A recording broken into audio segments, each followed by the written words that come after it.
Welcome to Chai and Cocktails produced by Avaaz Media. Thank you all for joining us as we unmask stereotypes in the horror industry. We are joined by Rajeev and Elan Dassani. They are an Indian American writing directing team known for their elevated genre stories and complex visual effects. They served as visual effects producers with their company Master Key on shows including Hannibal and Star Trek Discovery, to name a few. Their supernatural teen series, Jinn, was Netflix's first Arabic original series. Their feature film, Evil Eye, which they directed and you all should have watched by now, is an Amazon original produced by Blumhouse. It was based on the award-winning Audible original by Madhuri Shekar, who will be joining us later on. And it was executive produced by Priyanka Chopra Jonas. They're also joined by the founder of Avaaz Media, Amisha Upadhyaya. But before we dive in, I just want to thank Somers for sponsoring tonight's chai and cocktails. I am sipping on a lovely dirty chai cocktail, which was made with Somers' chai liqueur. Why a chai or a cocktail? You can have both. Rajeev, what are you sipping on? I'm having a coffee sonorous liqueur with oat milk, chocolate milk. So it's that combination. Very good so far. What about you, Elan?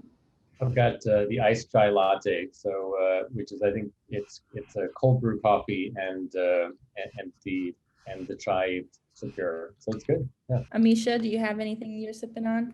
Yeah, I actually made the espresso martini from their bottle comes with this like handy dandy thing. So hey, I need very simple instructions like that.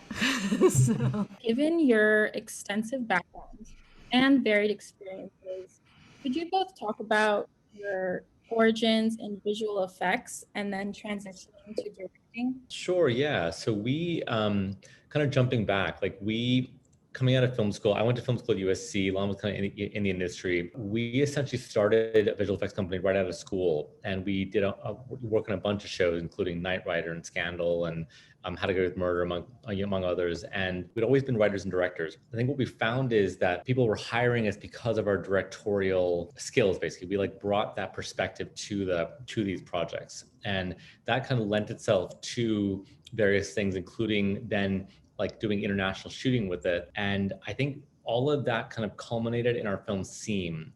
And Seam was a short film we made.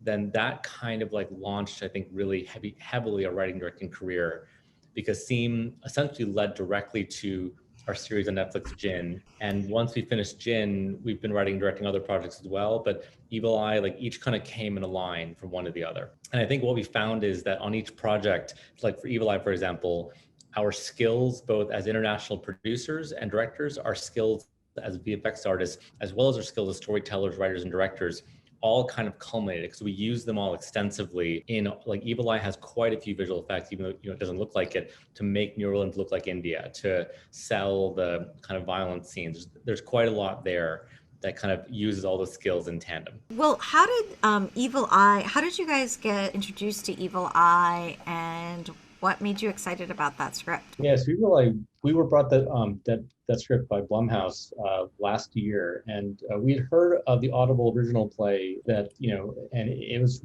a really cool idea. This idea of of a mom who is worried about her daughter and everything else, and it was just a really interesting script. And when we read it, we're like, oh, this is a really cool thriller. It has a sort of interesting idea. And Blumhouse, they were telling us that they wanted to make this for Amazon. And so we pitched on this project last year, 2 months before filming. And I think it was, it was the fact that it was an authentic sort of story, but with this sort of genre context, with this reincarnation and with this supernatural element that really sort of drew us to it.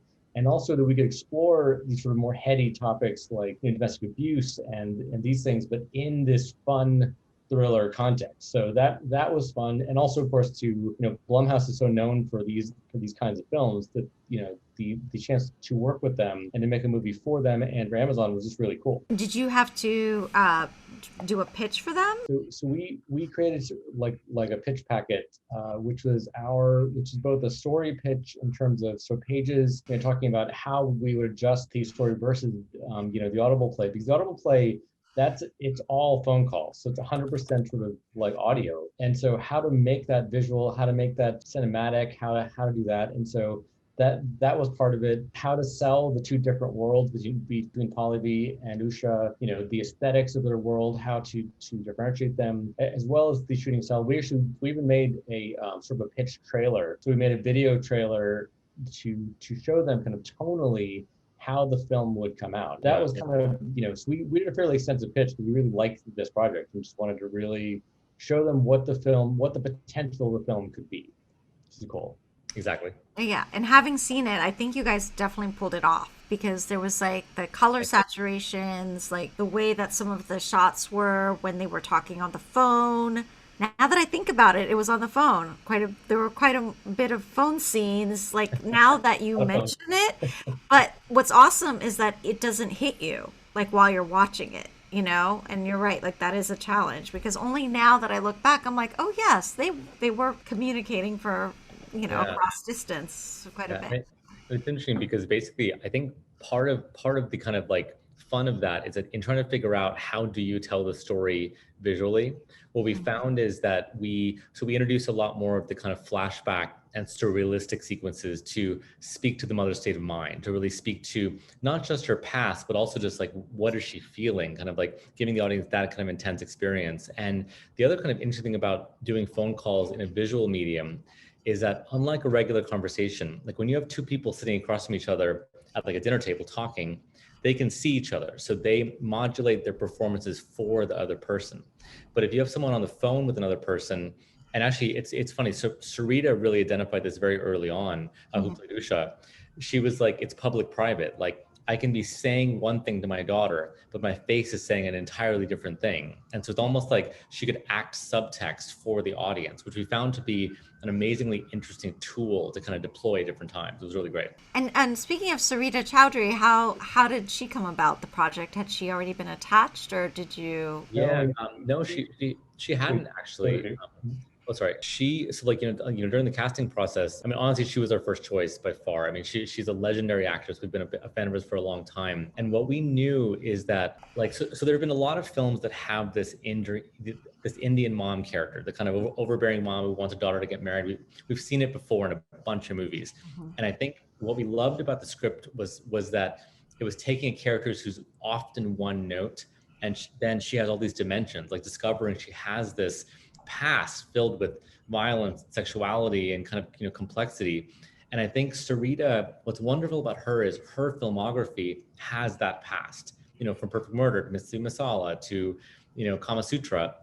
And so instantly, as soon as you see her on screen playing the overbearing mom, okay, there's more to this woman. Like she brings that to the table, both in her skill, but also just in her career. And that was kind of the fun of casting someone like her. It was really, really great. So, and she was a ball to work with. She's absolutely wonderful.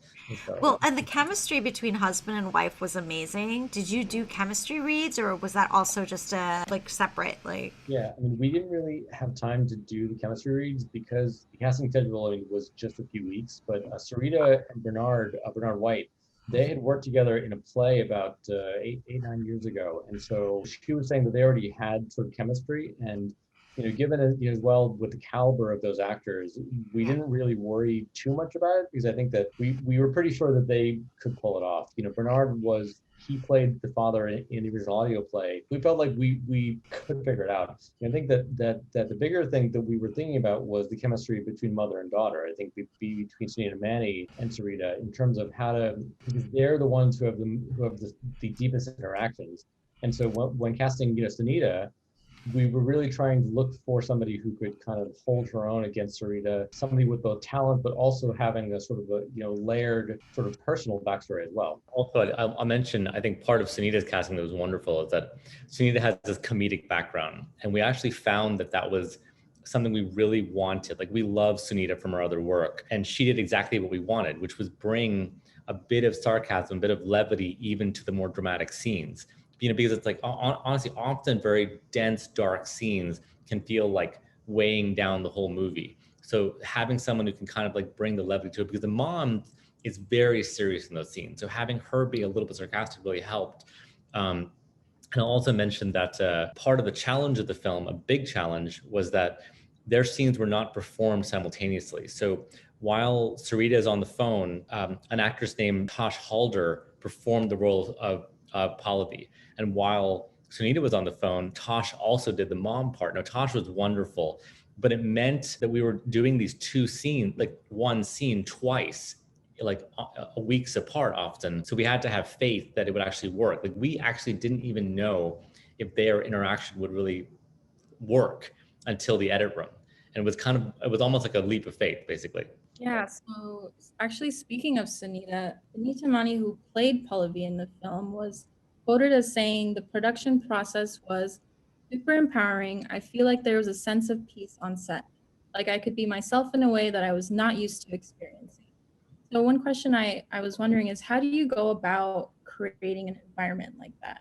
Yeah, that's an interesting question. I mean, we've been on a lot of sets over the years, on a lot of different shows, a lot of different movies, and there's all different styles. And like our style and what we really believe in is we're very collaborative, and that to us means like anyone can express an opinion about a scene, whether it be a PA, whether it be the hairdresser, whether it be anybody. Really, it's like we really welcome that, but especially the actors. The actors are our key creative collaborators in telling the story.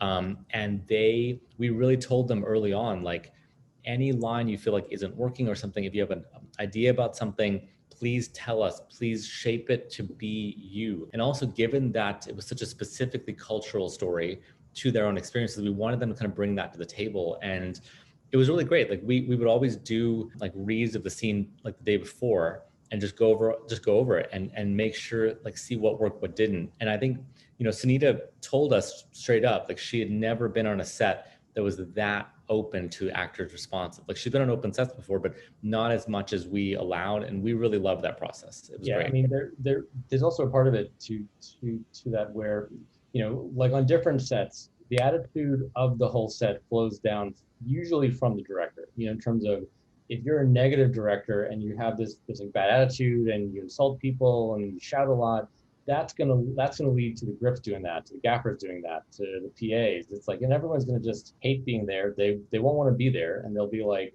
all right, this is a job. Let's just get through it and be done. And it's like you spend so many hours on set, that will then begin to affect the work. And you can literally see it in shows that have that kind of attitude. You can see the negativity. And so I think that we really especially having been on sets, we're like, we don't want a set like that. And two, it just makes the work better to be more collaborative. I remember that I had a friend who knew Steven Spielberg, of all people, and she was telling me that he would take suggestions about shots or whatever from the PAs and from the craft those people. And she asked him, it's like, why are you okay with that? He's like, well, I'm the director. I still get the credit.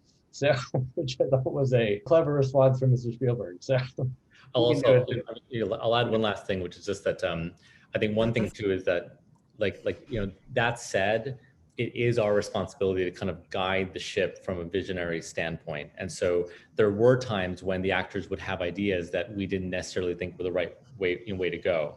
And I think what they found over time was, even when we said, like, that's a great idea, but I think we need to do it this way, they, over time, I think really started to trust us. Like they were like, okay, they would see the results and be like, oh, I understand now why you did that. Or, and especially when the film came out, they were like, oh, wow, I totally get why this decision was made. And so it was kind of this like push and pull of, you want them to be totally open. You want to listen to them, but you also don't want to feel like, because I think it's also possible to get so swayed by everyone's ideas that it waters it down. And so I think that's a very key thing as directors, is that I think you do have to kind of like keep a singular kind of tone. Yeah, definitely. I think just with my experiences on set, there's always that hierarchy, right? Like I was a PA. You can just tell, like, not having that. I know. Wait, my first boss was Harvey Weinstein, so can we just all commiserate with toxic work environments, right? Like, yeah, so but it's true, and it's really interesting because Penny Marshall once had a quote that the public space, whether it's in directing or any other job environment, is so specific, not even just male, but a specific type of male attitude, where she would ask like on the baseball movie. I forgot what she would ask, like, yeah, she would ask, and rather than being viewed as collaborative spirit, it was viewed as she doesn't know what she's doing. Like, and so it's great to see that some of like the industry is changing as a whole. I hope.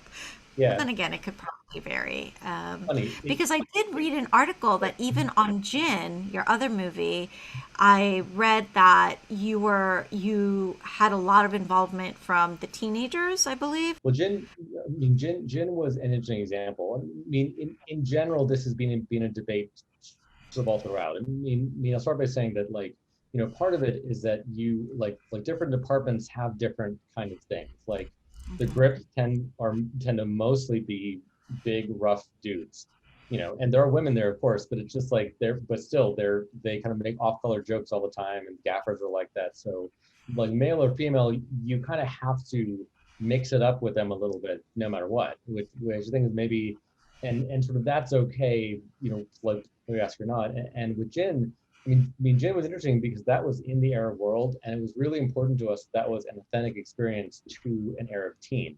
And so if like there were things where like they were telling us that, well, in Arab schools there aren't these cliques. Like you really don't have the jocks and the nerds and the 80s kind of thing. And it's just the differences between high school in the Arab world versus a high school here versus other countries.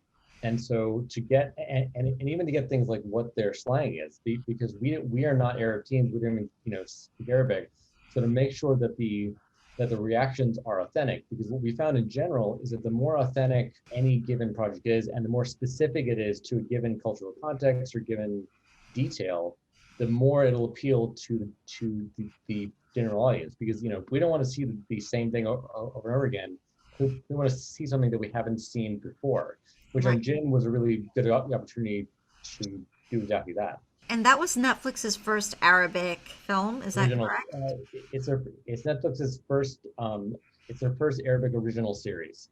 Arabic original. Yeah, they had purchased films before, sort of on acquisition, but that was their first Netflix original series. So sort of like Dark or Money Heist or a lot of the other shows. So it's really interesting because, at Avaaz, a lot of what we talk about sometimes is representation and people owning their stories. So it seems like you definitely allowed the ownership of stories to happen in Jin with the people. But I wonder how you feel about, like, because neither of you are Arabic, is it? Or, I mean, no one in Arabic. Yeah. And so, when... it's interesting because sometimes I feel like how do you define ownership of a story? That's a good question. Yeah. I mean, Jin is an interesting and kind of complicated, project in a lot of ways. Because as you said, it was Netflix's first Arabic original, but we are not Arabic. That said, we had spent a lot of time in the region shooting. We had made several films in Jordan, and we had produced several shoots for various other shows like Star Trek Discovery and a few others. And I think a decision early on was to involve very key Arab creators. So there was a Lebanese co-creator with us, Mirjan Bouchaya, who really was heavily involved in all aspects of the creative on the show. The actors as well. The Royal Film Commission in Jordan, we interviewed hundreds of teenagers as part of the process. There were Jordanian and other Arab writers involved in the process. I think it was something where even though Netflix entrusted us as creators to be a part of it, it was very contingent. They stressed and we stressed that it needs to be kind of a collaborative effort. And I think there's a lot of fascinating examples of films, like for example, like an Ang Lee making Sense Sensibility, and things like that, where I don't think necessarily like I don't really believe that only a Latino filmmaker can make a story about Latinos. However, what I do think is that too many stories, especially of people of color and women, have been told by white men. And so I don't think that it's something where we should tell people not to make things. However, I do think, to your point, I think Hollywood does need to and is starting to make more of an effort to have people who have been underrepresented as creators and as storytellers to have a chance to tell their stories and tell other stories too. I mean, I would love to see, a Latinx woman make a white male story. Like I mean, that's. But look, I mean, this is also something where, you know, part of what's useful about the sort of the Hollywood system, which is what Netflix sort of employs in terms of making, and what has become it, you know, is this partnership and collaboration. So, like, you know, we know many showrunners of first time shows who are partnered with people with more experience. So, like when Shonda Rhimes first made Grey's Anatomy, you know, however long ago, she didn't do that alone. She came in with an experienced showrunner who sort of guided her in that. And so even though we were the creators of the show, we were just part, like we were creators, but we were helping the Arab creatives sort of also get their footing, and we could learn from them, they could learn from us. So, and you know, the idea is to make that better. So that's the kind of show which, you know, because it's like this supernatural genre teen show, it had a lot of people who all had ownership. I think that the challenge happens is when someone like takes over the ownership. Like if they felt like we were appropriating their story, which some did, but that's one thing, then that is where things get a little dicey. And you know, that's happened before. That's happened with Scorsese. That's happened with a lot of different directors. But the real key at the end of the day is just, I think we have to right the ship. I mean, I think there's been an imbalance, and I do think that has to be a bit corrected, you know, so. Yeah. And but coming from Indian American background, did you have like personal dealings with evil Nazar things? Did you bring any of that? Well, I mean, so there are aspects of the supernatural sort of element that you know, like our mom, whenever we would go on a date or whatever, she would always, you know, her first question would always be, what time was she born? What date? What's your sign?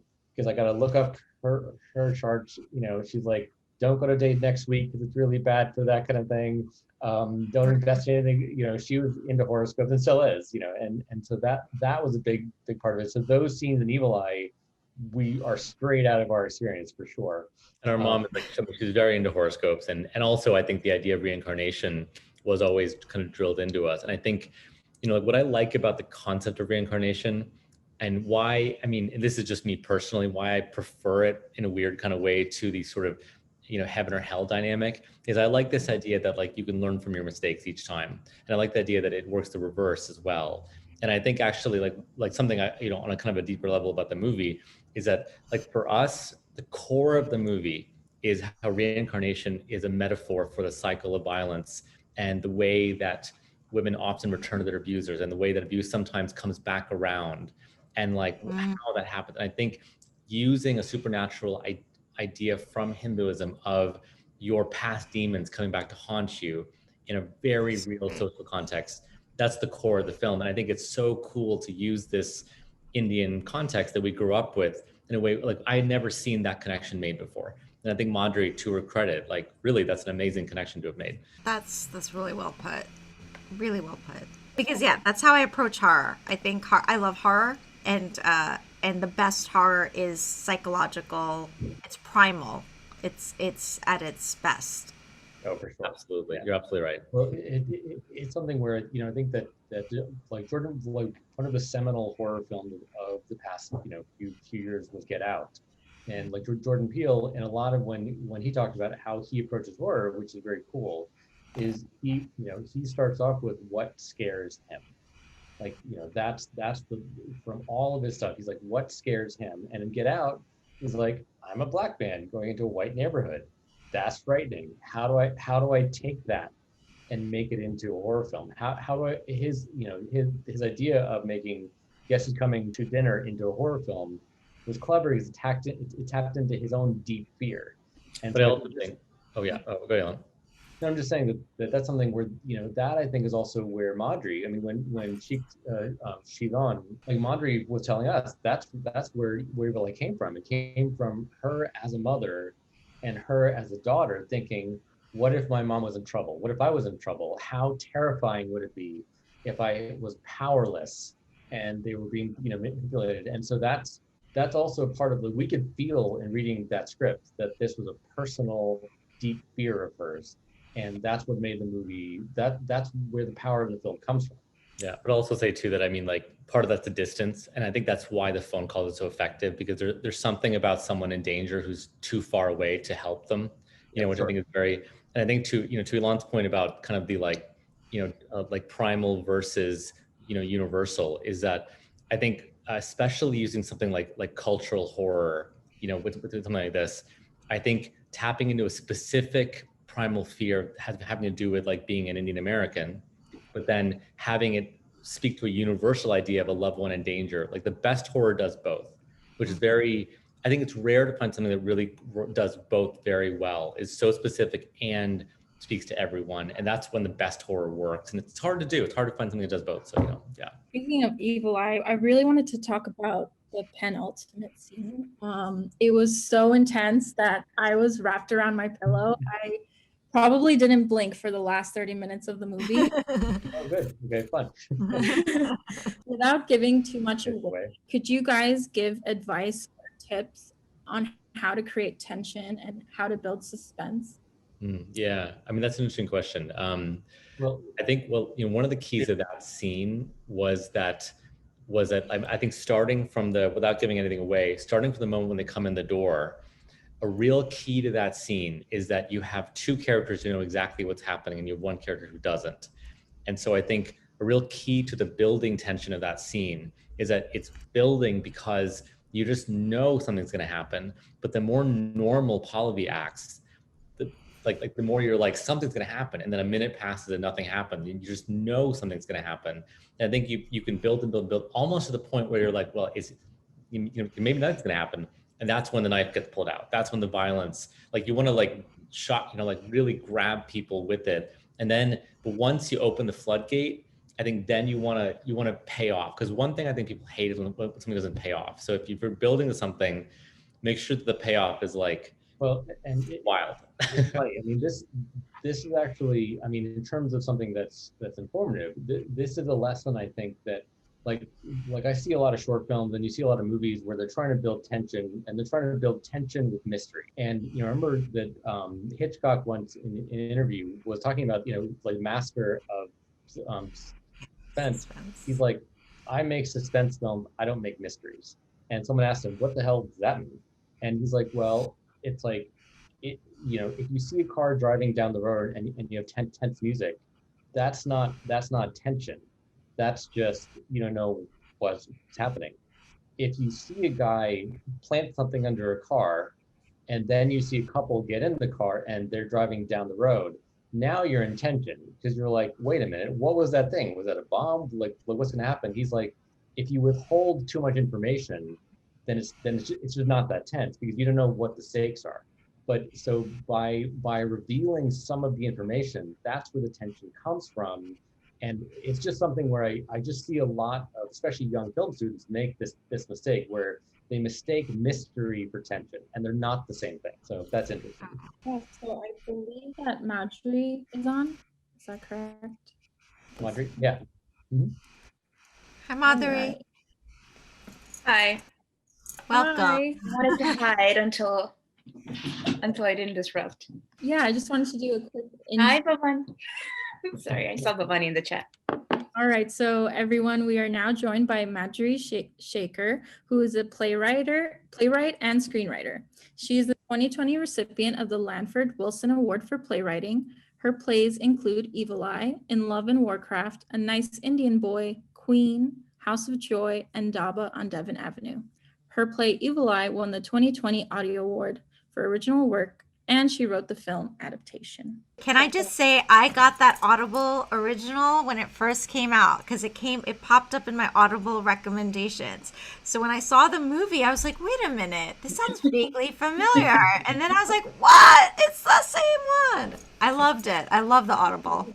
Thank you. Thank you for taking a chance on a random Audible original.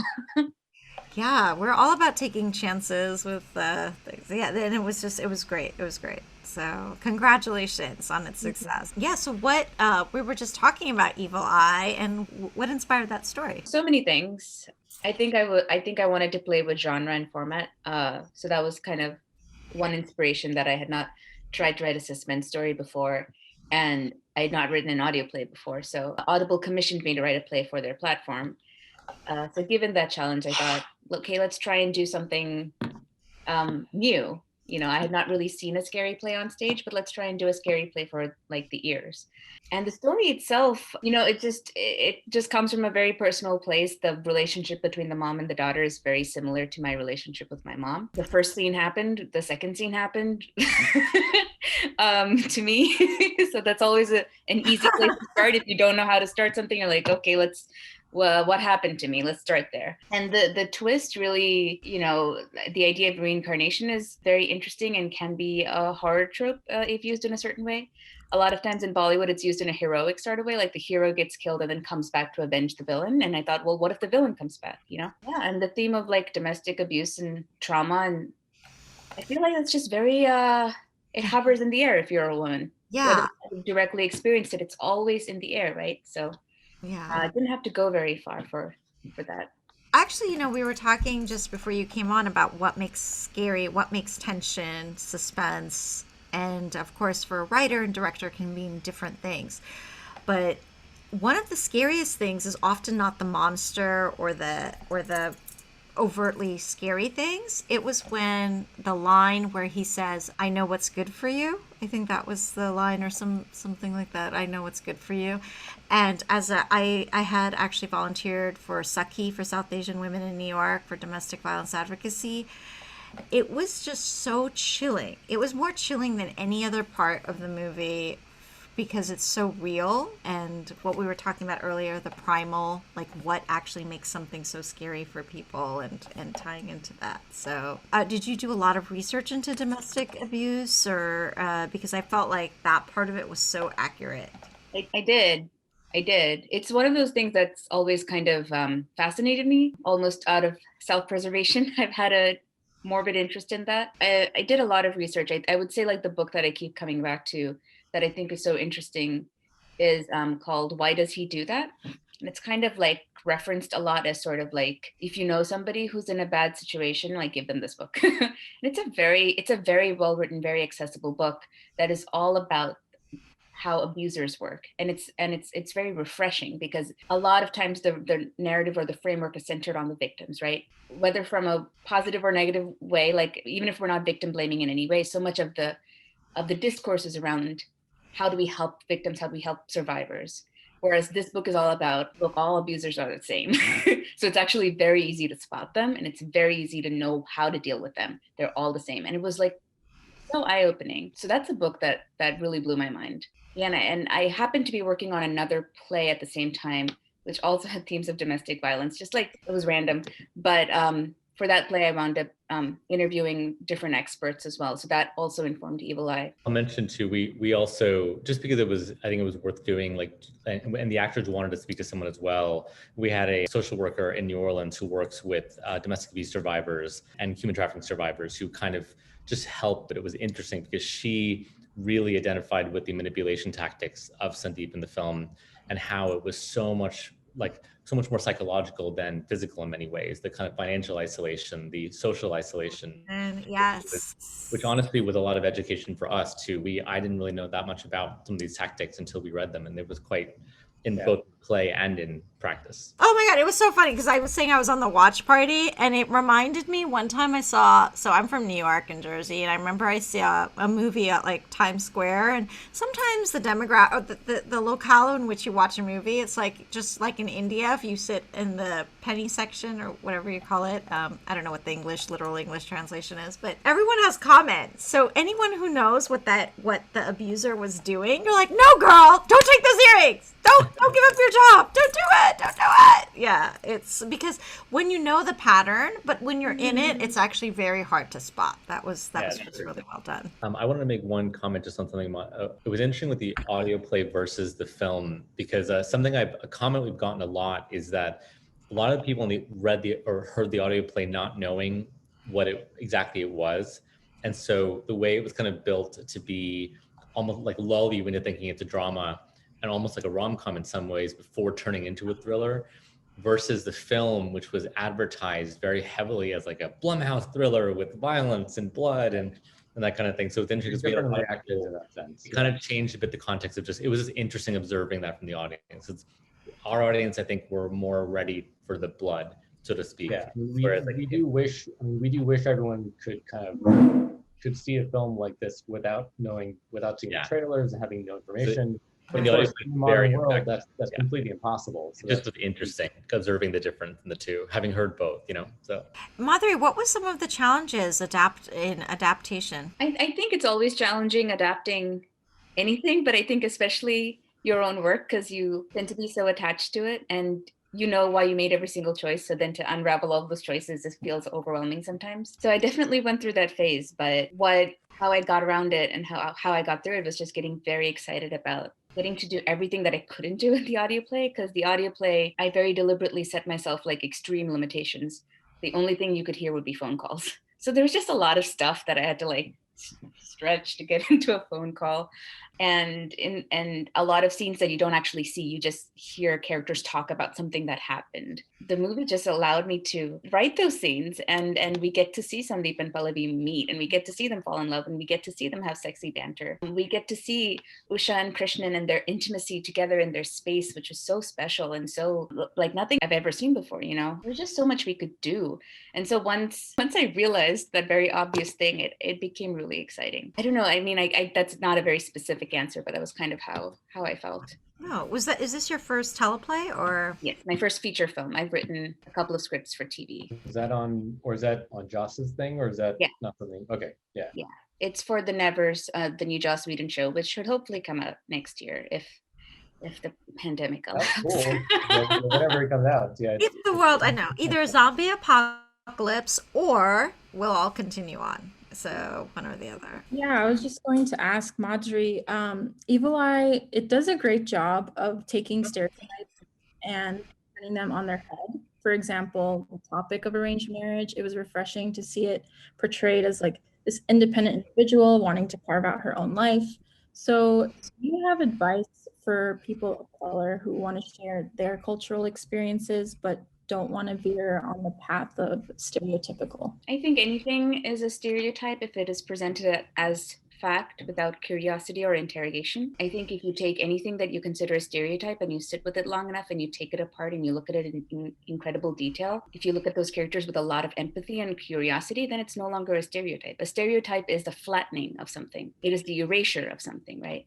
It is often done to people that culture deems we don't need to care enough about. We don't need to be curious about them because that's just who they are. That's what I would say. It's like, the opening of the movie totally happened to me. My mom is like that, In many ways, she can be considered a stereotype, but she's not. She's so much more than that. She's so much more than a woman who was obsessed with getting me married. It was really interesting to talk to her and find out where that came from and find out what she thinks of marriage and find out what her relationship is like with her husband, with my father. She's a very fascinating woman in her own right. So that's how you do it. I think we should all tell our stories and we should not be scared away by the fact that other people have flattened our culture in a way. It's tricky in general with stereotyping because that's something that, when we're writing, especially from a cultural context, it's like there are things that sort of just are how people are, but they tend not to be the sort of nuanced version. Like, so there are a lot of moms who have traits that have been stereotyped in endless shows and TV shows, but by doing that, but by layering it and show that, even the quote stereotype has a backstory, lived a life, had a mother, went to college or not, or, and had ups and downs and love stories and all that stuff. I mean, that's where I think that, especially Joss, who said that when he's writing, it's like, even like the doorman in, who has one line in a scene, has a family back home, has a, so if you think about that, everybody in your world is a real person. It will elevate everything. I sort of feel left out. My mother never pressured me. I just feel like, was I not good enough to be pressured? But what's interesting about stereotypes also is the cultural specificity. So in that watch party, I remember there were a couple of comments about how over empowering or something the mom was. Like, meaning if my mom did that, some people had been exchanging comments, if my mom did that, I would never speak to her again. Unlike my mother would come into my room, read my diary in front of my face, and then, walk off. And you're just like, oh, okay. Like, I would be in therapy forever if I let that bother me, right? So did you guys very consciously set that up, like in writing it, Madhuri, and also in terms of how you directed? So if you each want to take that, like the cultural specificity of it. I think the fact that I was writing about my literal family helped me with all of the specificity. I love my mom so much. We talk every day on the phone. We have had so many fights. We disagree about so many things. And everyone has their own relationship with their parents, which is really interesting, right? I always find it interesting to look in from the outside at other people's families and see how they work. I'd say, like, from my side, authenticity is the name of the game in film. And like that means research. That means talking to people and recognizing something real in every interaction. And as directors, like, our job is to make a scene work. And very often the scene doesn't work on a first pass. Like, it's usually in rehearsal, your first rehearsal is bad. It's like, doesn't work. And it's because you're like, something isn't ringing true. Usually, and it's not necessarily the words, but it's like, they're not understanding that it's like, they have to find the truth in themselves. And I think that's the real key to it. It's like, if Sarita believes the line, even if it's not the way she would necessarily act, that's how it becomes. And I think a lot of that comes from like trusting us when we say, we know this is real. We know someone who went through this, or this is, think of it in this way or that way. You have to kind of find that. But it does help that we're Indian American, that we know people. And I think if we hadn't done research, if we hadn't talked to other Indians with similar other people, even other non-Indians who've had similar experiences, like it's always about research. Yeah, it's funny too. I mean, there are times when in a scene you can excavate the reality of where, I mean, there's a cultural context, but also where the character is at. That's why things change on set. Like in the scene where Sandeep first, or spoiler, but it's fine. But in the scene where Sandeep calls her for the first time and tells her that crazy phone call, remember that that the line was scripted, as sort of this question, please don't hurt, or it was please don't hurt her. And we tried the scene and it didn't work. And I was looking at Sarita and I'm like, I don't think you would say please. You're not at a place where you're like, you would say don't hurt her. And save the question. Yeah. Sorry, we took the please out, Madhuri, but it worked better. It worked better. So it's good. So. I'll mention just one more thing about that scene, actually, because that's an interesting, like the first rehearsal of that scene was really bad. And it was because Sandeep was changing who he was. Like the actor Omar essentially was acting like a villain. And we basically told him, okay, do it again, but talk to your mom. And as soon as he did it like that, as soon as he essentially was the same person trying to be as nice as possible, it became much creepier. Like the same lines became, because he loves Usha, you know what I mean? Like, it's like, he isn't trying to hurt her. He truly believes everything he does is for her own good. And as soon as he understood that, it was like, that was the honesty of the scene. And it also just made it creepier. It was a much creepier scene as a result, Oh, yeah. Yeah. So sad. Always the hot ones. There's been a lot of Sandeep thirst online. I've seen that too. Oh, no. I saw that too. It was like a little bit hilarious. You're like, God, I would like him so much if he wasn't trying to kill me. But, it's like, got to take the bad with the good. Yeah, I wanted to just talk about the way that Evil Eye tackles stereotypes. I feel one of the biggest ones is flipping gender roles. In Hollywood, you rarely see two women of color as the lead and playing the heroes. So what do you think, and this question is for all three of you, like, are some of the challenges the industry faces in terms of stereotypical gender roles? I'll jump in real fast. I think, I think this applies, I think, to gender roles, to people of color, to transgender, to disability, to body types. Like, the reality is that Hollywood's always been driven by the bottom line. It's always driven by what's going to make your money back on a project, like, what makes the investment worthwhile. And there's always this push of like for years people have said, if you put a woman of color in a lead, a woman at all in a lead on a big movie, it won't land, it won't make its money back. And I think, like, what we're discovering, luckily, is that No, it's about great storytelling. People crave unique stories and new things. And I actually think in a weird kind of way, because so few of those stories have been told, there's an opportunity, but we have to prove it. Like you have to tell the story, but it's got to be great. And honestly, the bar is much higher because if one movie with starring two women of color fails, then the presiding philosophy becomes, oh, that doesn't work, which of course would never work, would never be said about a movie starring a white man. But you know what I mean? Like it's like we just have to keep doing great work, and that's the deal. I mean, it's unfortunate, but it is the way. Like the bottom line rules everything. I think the fact that Sarita Chaudhary got to do this movie is a real source of pride for me. There's a wonderful profile of her in Vulture, just randomly, because she wasn't even promoting a project like 6 months ago. And it was by Hunter Harris, and she just loved Mississippi Masala and wanted to talk to her about Sarita's journey from Mississippi Masala. And Mississippi Masala is such an amazing movie, so critically beloved. She's such an astonishing presence in that movie, and she got a lot of love and no gigs, right? So I don't think it's enough for great story. It's just racism and misogyny, honestly. And we all got to get into this industry and change it from behind the camera. We got to do that. I don't know, but it's totally true. It's that every hit starring people of color or women or white women or women of color, whatever, is treated as an anomaly and not like, no, this is proof of concept. But it's also true that that women go to see movies that are made for men, and men don't go to see movies that are marketed or made for women.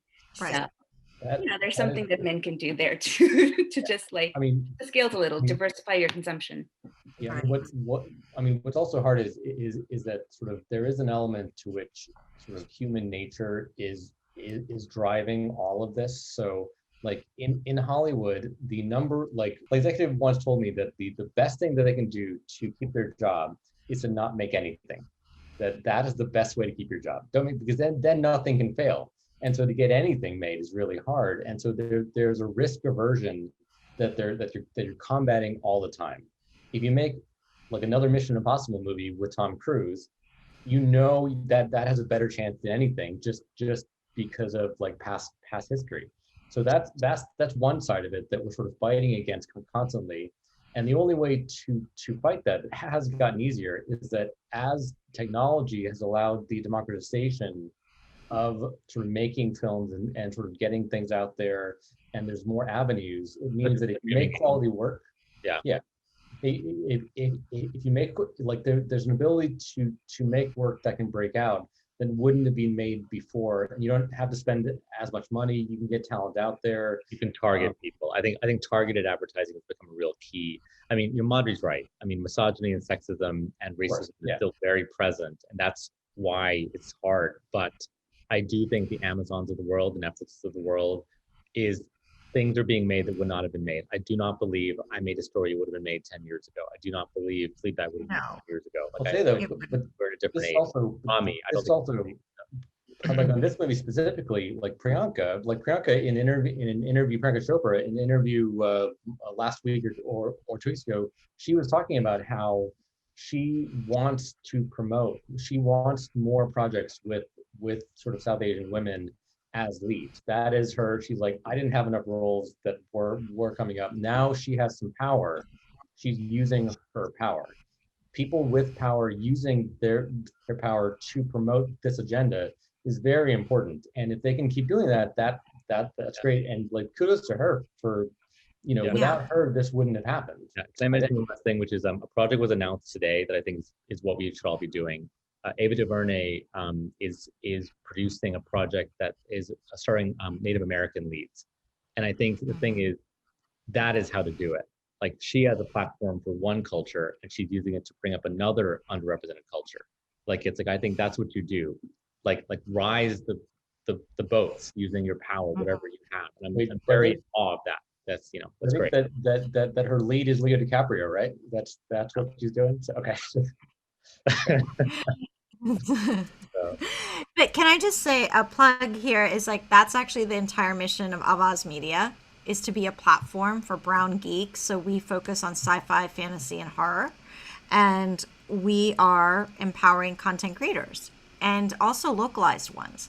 I think, in the US, we focus on diversity because we are always viewed with a hyphen, Indian American or whatever it is. But diversity goes way beyond just our ethnicity or color of skin. It also goes, like when I was in South Asia and other parts of the world, a lot of people had great stories, but English wasn't their native language. And people just thought they weren't good storytellers because they didn't know English. So we're definitely allowing languages and localization here. We have ghost stories coming in from Indonesia, from Brown Geeks everywhere. And it's interesting because when I started this, people were like, oh, Brown Geeks, aren't you going to leave out everyone else? I'm like, no, I've been a geek my entire life. And just because I was a brown Hindu woman, I loved Lord of the Rings. So why can't people who love Lord of the Rings love the stuff that we're going to put out? There's absolutely no reason. I love Charles Dickens. Why can't people who love Charles Dickens also love the stuff that Madhuri writes or that you're going to direct or anything? The whole point is not that you're brown. The whole point is that geekdom didn't allow for us so much that we got to sort of differentiate, So that's a interesting point in terms of using platforms to allow voices. And when we say voices, for me, it's not just, it goes way beyond the color of your skin. It goes into what you were saying, how your mom talks to you. That's actually very culturally specific in many, many ways. And though that is defined by your culture, it's not necessarily because you're brown. But then that's a new way of looking at a parent-child relationship that could maybe enlarge somebody else's world. Reincarnation could enlarge somebody else's world that they had not thought about before. So for me, that's diversity is not just tokenism. It's because you are allowing other worldviews. So thank you so much, all three of you, for bringing this worldview in, which was so fascinating and entertaining to watch. To your point, something, I know when we made Jin as an example, something we talked a lot about was how most Arab portrayals on a worldwide stage were in the context of terrorism, refugees, or social issues. And we talked a lot about we want a child in Michigan or a Korean kid to see an Arab teen as someone who cares about their grades or has a crush on a girl. I think there's a lot of power in representation beyond the stereotype, basically. And I think that's because it literally rewires your brain to see the world as more. So I think that I'm totally with you. We are almost towards the end of the talk, but if you guys are cool with just a few more questions and opening up for a Q&A, as well as to the attendees to just stick around for a little bit longer. One question that I had for all three of you again, but just want to start with Madhuri. What is one piece of advice you would have for a creative who is just starting out? So someone who'd like to break into it. It's hard because it depends on so many different things. Since I'm a writer, I can talk to the other writers out there. The most difficult thing challenge facing you is to finish your script. It's the hardest thing in the world. The hardest thing in the world. I'm not being facetious. It's actually the hardest thing in the world is to finish your script, especially at the beginning of your career when you're not being paid for it and nobody's expecting a script from you. It's so hard. So whatever you can do to get yourself to finish your script is what I would recommend. And then finish 2 more, and then you'll have a really good variety of samples to show people. I think people get worried too much about what happens after you finish the script, but honestly, the hardest thing in the world is to finish the script. So do the hardest thing first. Yeah, and then be nice to your friends because you're all going to help each other out, That's what I'd say. Yeah, that is excellent advice for the writers for sure, because that's something which, I know people who get halfway through a script and they're asking me advice about how to get an agent, and I'm like, you're way ahead of yourself. You need to just don't even worry about that until later. And know that from the directing side, I think that Rajeev went to film school and I went into the industry, and I think that the mistake a lot of people make, or these sort of, is they get too much into their own heads that they've got to be, Chris Nolan, or they got to be Patty Jenkins, or they got to make something brilliant off the bat. And the thing is that I wouldn't thinking like that. You'll drive yourself nuts. I would try to simplify your thought and just make sort of a movie that you want to see and keep it simple. It's simplicity can go a long way. Don't overthink everything. just try to keep it simple, because then you'll build on it. But if you get caught up trying to be Scorsese or trying to be somebody else, you end up being like, you don't want to be a poor version of Tarantino. You want to be a good version of yourself. Yeah. And those are two different things for sure. I'll jump off that a little bit. I mean, my main piece of advice is, to Elan's point, more than just being yourself, like we always ask ourselves with any film that we either approach as a director or writing is, why should I make this? Like, why am I the right person to direct this movie versus somebody else? And I think especially when you're creating projects, like your value is going to be what makes you special. Like, what is your specific perspective that will, like, we had a meeting this morning, literally, where we were told, bring us things, we want things that have a unique voice to them. And I think you see it way too often, people trying to think, well, the industry wants action movies, the industry wants sci-fi, the industry wants this, that. It's like, what the industry, like, you will succeed, like the people you love and who are successful are telling stories that are matter to them. That's why Nolan is Nolan. That's why Madhuri is Madhuri. I mean, it's because they tell stories that come from them, not because they're copying somebody else. And I think that's how you'll, I mean, really, it's like, focus, what's something that only you can do? Like, that's the movie I want to see. I don't want to see a movie that someone else can make. I really don't. I want to see the movie only you can make, because it'll be better. It'll be more interesting. So, and honestly, other people want to see it too, executives, agents, et cetera, et cetera. Yeah, and so we actually had a question come in via email, and it was from Sonali Chandra. And this question is actually for Madhuri. She read online that Evil Eye is a personal reflection of your life, and she wanted to know, when it went over to Blumhouse, did you have to change anything or remove to the original story? Also, the second part of the question is, how long did the project take from inception to fruition? I didn't have to change anything. Nothing, it was one of the, like, you hear these horror stories all the time, like it's very famous how Crazy Rich Asians, they tried to make it with a white lead, that's kind of out there. Not a single note like that. It was so pure. Like, they just really loved the play and they wanted to honor the story and make it as authentic as possible. So that was beautiful. A lot of credit to them for that. I started in terms of like the entire project, I started writing the play in October Halloween season of 2017. And we produced it spring of 2019. It went on the Audible platform May 2019. So it took about 2 years to like really work out the kinks of the play. And around December 2018 is when the script started making the rounds in Hollywood, the play script. And I started writing the screenplay after everything was kind of signed. I started writing the screenplay August of 2019, and the Dassani brothers shot it in November. So that's how quickly wow. we get the screenplay done.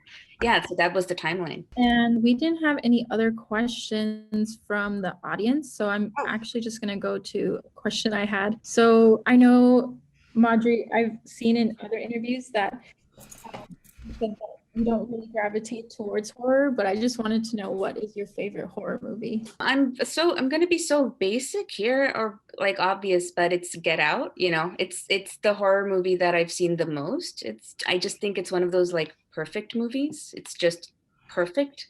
But I also really love Us. I think about Us all the time. I think about it more than Get Out, but I've only seen it once. I think Us is scarier than Get Out, and it's ballsier and it fucks with you a lot more, and it's so audacious, and I feel like it's a perfect second movie from an amazingly talented director. As far as Indian films go, there's this very campy horror movie that I adore called Chandramukhi, starring Rajnikant. So wonderful, and it's so bad and it's so great. It's about a haunted dancer. So yeah, I gotta check that out. For your next the Horror, Tamara. Yeah, I know. I reviewed Rot, Ratri. It's like mostly about a haunted cat, but. And then, Rajeev, what's your favorite horror movie? Oh, that's a tough question. I would say, trying to think about what really is the top list. I would say it's a tie between The Babadook and It Follows. I like a certain kind of like very kind of like creeping horror, I guess, that like something that's, and I actually almost like horror where it's hard to know if it even is horror half the time. But both I think are just masterfully directed. I find the directing very, very sharp. I find the themes very, very interesting and dynamic. And I think that's sort of the key for me. It's like, I believe a great horror film will work just as well as straight drama. Like, if you take the horror out, it still works. And I gravitate those kind of films. I don't really love like torture porn and very, very bloody slasher horror. It's just not really my cup of tea. And for me, I mean, really, I think that it'd be a toss up between my all-time favorite film, which is Hitchcock's Vertigo, which is not exactly horror. It's really more of an obsession. It's a story of obsession and a suspense thriller, but it's truly creepy and just like, and you really don't know what is going on halfway through, except you think you do. I mean, I love movies where you think you do, and then it pulls the rug out from you and like, oh, it's not at all what I thought it was. And that's really hard to do. And I also love Put the Right One In. The original is such a brilliant, like perfect film that's such sort of this character piece between these two kids. And it's so violent and brutal, but you completely understand where everyone is and where they have to go. And the dilemma where it's not obvious what the answer is. And that's those kinds of like horror films where you know why the horror is happening. It's not random. It's just great because you're like, oh, these people have to die, but it's sort of like, yeah, it's cool. What are your upcoming projects? Start with Madhuri. What are you working on these days? Nothing that's coming out anytime soon, unfortunately, because theater shut down. So that was mostly where I was doing most of my work, but I'm writing another movie next, which I'm really excited about. And it's a musical comedy, so it's completely in the opposite direction. And I'm writing another audio play for Audible, so I'm really excited about that one too. Great. And where can we find you? Are you on social media or are you active? I'm just generally on Mad Plays. I'm taking a break until the election is done for my own sake. But yeah, it's just Mad Plays across the platforms. And Rajeev, what about you?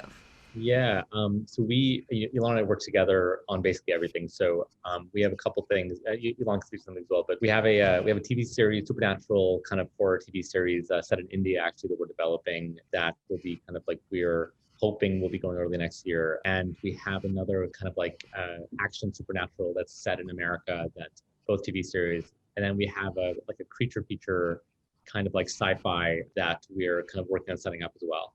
So a couple of things. We're kind of like, we always have a lot of irons in the fire. That's kind of that's some of the piece of advice, by the way. Like you don't know when something's gonna die or something's gonna green light. So have multiple things going if you can.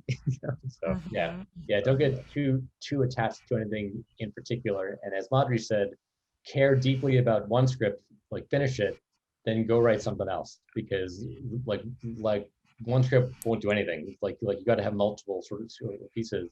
We also, I know that our sort of next step is we love the horror genre, but I know that like a small tight sci-fi movie where we're kind of heading to next, like we want to figure out what is our Ex Machina or our Looper or District 9 or Moon, something in that vein. So we have a couple things that we're actively writing and hopefully to kind of like set up soon. Yeah.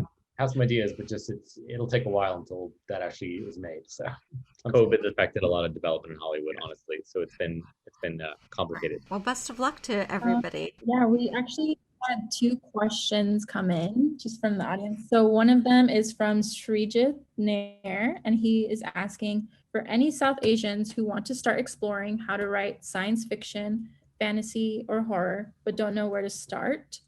What advice do you have for them, or how would you encourage them? I mean, I know for me, I mean, that the biggest thing is it's like first thing is read a lot, is like read a bunch, read as much sci-fi and read, and not just books, but also read if like it's useful if you like in the movie and TV world, go and read the screenplay to your favorite films. Go and read the screenplay to Star Wars or the screenplay to Ex Machina, because that will give you a sense of how it's built more than watching the film itself. So that's sort of step one, I think. What I'd say from my side is we start every project, anything that we approach, we start with the why.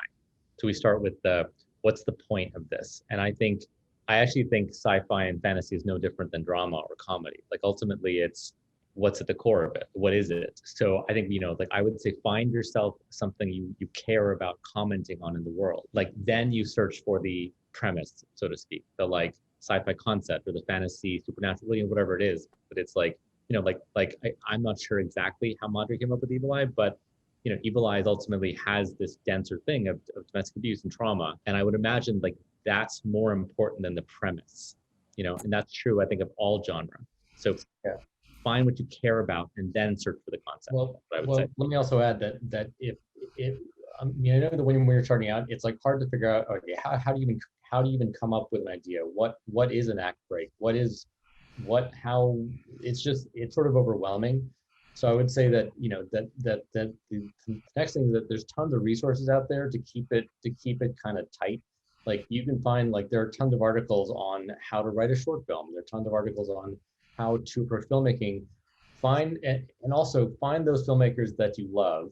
Like find if it's Tarantino, if it's whoever it is, on YouTube. There's tons of videos with these guys and gals just talking about their process. Just a past example. I was watching this thing the other day about Tarantino, about how he outlines.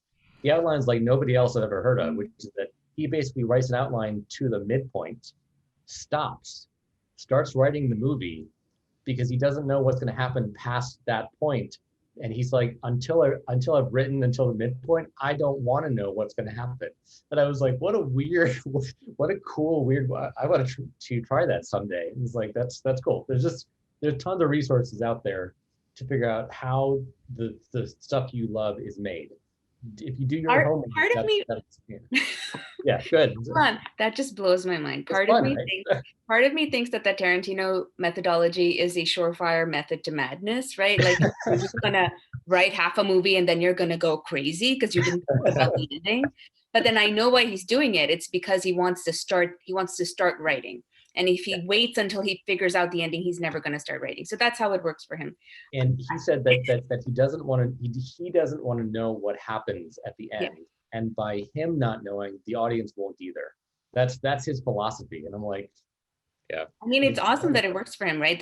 I think all of this is like really incredibly good advice that you guys are giving. I especially want to reiterate, knowing the why of why you're writing something is the most important thing you can figure out, because every time you get stuck on a question and you wonder what choice is the right choice to make, you go back to the philosophical why of why you're writing it. Exactly. I'm going to give every writer out there 3 hacks if you feel overwhelmed about starting, because I totally empathize with that feeling. The first thing is write something short. If you're writing literature, write a short story. If you're writing screenplays, write a short film, short play. Write something short. The second thing is look into fan fiction. I learned how to write by writing fan fiction. It's not as overwhelming as writing original stuff. So if you are obsessed with Star Trek, start writing sci-fi in the Star Trek universe. You're going to stumble upon ideas. You're going to figure out craft by doing that. And you're going to be supported by this really wonderful online community of fan fiction writers, hobbyists, right? They're doing it for fun. Make it fun for yourself. And the third thing I would say is write something for somebody else as a Christmas present.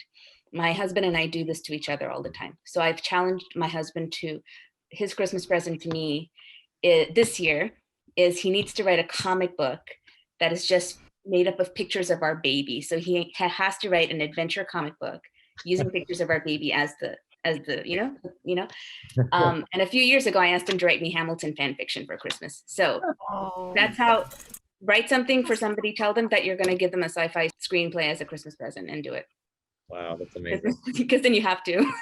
And you know that 50 Shades of Grey was Twilight fan fiction. So I mean, 50 Shades of Grey was. Yeah, and then it happens all the time. Cassandra Clare is a very popular novelist, and she started in Harry Potter fan fiction when I was writing Harry Potter fan fiction. So I don't mean that in any demeaning way. I mean, truly, it's like if you inspire yourself, it doesn't matter. You know what I mean? I'll mention one thing you should read too. My favorite piece of writing advice is David Mamet's. Do you know this, Madhuri? Have you ever read this before? It's Mamet's memo to the writer's room. I love that. I read it all the time. It's incredible. It's so intensely specific. If you're a writer, please read this memo. It's the best thing ever. So just Google David Mamet memo to TV writers. It's really amazing. I'll send it to the chat. It's right. It's amazing. It's bookmarked on my bar because I look at it all the time. I would also add, for people specifically into sci-fi or something, Ray Bradbury. So Stephen King's like On Writing is really well known, but Ray Bradbury has one, and the way he is it's equally inspirational. And I would also say be disciplined. That sounds really boring, but you have to know your craft. like you just have to know how to do, what's the difference in structure between a TV play or a 5-act versus a 3-act. Why is like a short story, why do the short stories that are awesome, why do they make an impact versus the novels, right? Like, get to know your craft and where you excel. Like, and it sounds really boring to be disciplined, but yeah, but actually I think like one of the things is what I want to do at Avaaz is to make that discipline a little bit better by offering a community, by offering places where we can interact and have allow things that have languished in development purgatory to be shown here and stuff like that, and keep up that discipline, because like Madhuri said, that one of the hardest things is just finishing, but then it's also starting.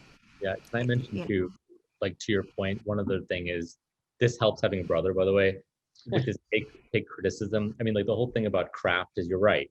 I think too often people finish something and they're like, okay, I'm done. And like, you know, and truly like writing is rewriting is rewriting is rewriting. I mean, it really is. Like, so like what's nice about Elan is that I can give him something I'm very proud of and think is very good. And he's like, this is garbage. And that really helps. I won't say it just really helps, I think, because I think you have to be able to take criticism. Like, especially like when you work for a studio, you will get notes and you have to be okay with it. And you have to push back, you have to know when to push back and know when not to. And that means discipline. You're right. Discipline. Like, it's just part of the deal. Yeah, I mean, this also comes down to that why question. I mean, sometimes like the why question, it can be a little tough sometimes to even know what the why is. And like the why is important, because even when you get notes from friends, or your friends are like, oh, this is boring or whatever, like that's like, you're going to get notes that you don't agree with, and you got to figure out when to fight for them and when to not. But having that why will, like, sort of, you know, whenever you're like, should I do this or not, you can always come back to that. I mean, sort of, you know, you can sort of call that the spine of your whatever it is. It's just it's your touchstone. And if you don't have a touchstone, then it's just I find it almost impossible to write, because I don't know why I'm writing it, or I don't know what I'm, or like where I'm going or what I'm doing. I'll mention another book that's a little bit off the radar, but it certainly helped me when I was sort of coming up.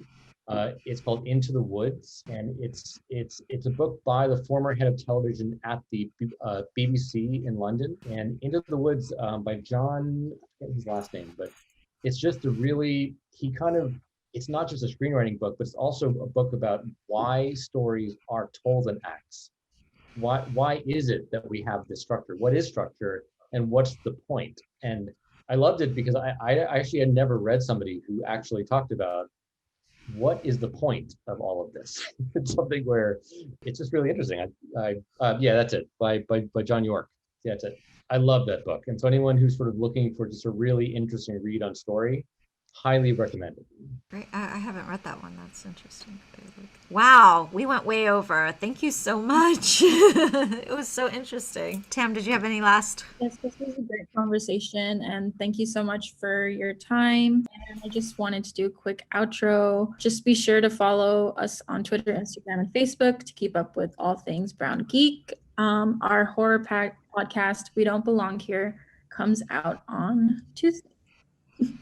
So thank you. Thanks so much. Appreciate it. Thanks. Yeah. Bye. Thank you all for attending. Bye. Bye.